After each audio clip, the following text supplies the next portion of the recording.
Hi friends, ஒரு சிம்பிளான carrot முட்டை ரைஸ் பார்க்கலாங்களா?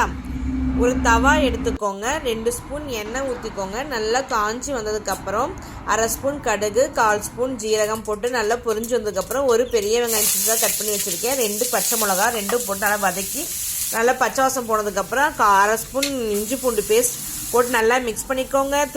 துருவின கேரட் எடுத்து வச்சுக்கோங்க, அதை போட்டு நல்லா மிக்ஸ் பண்ணிக்கோங்க.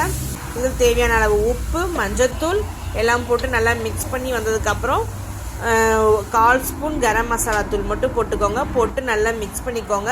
லைட்டாக தண்ணி ஊற்றி நல்லா வேக வச்சு எடுத்துருங்க. நல்லா கேரட் நல்லா வெந்ததுக்கப்புறம் பார்த்திங்கன்னா 2 முட்டை உடச்சி ஊற்றிக்கோங்க. உடச்சி ஊற்றி நல்லா மிக்ஸ் பண்ணிக்கோங்க. கேரட்டும் முட்டையும் நல்லா ஒன்று போல் மிக்ஸ் ஆகி வரணும். வந்ததுக்கப்புறம் நம்ம வடித்து வச்ச சாதத்தை எடுத்து போட்டு நல்லா மிக்ஸ் பண்ணிக்கோங்க.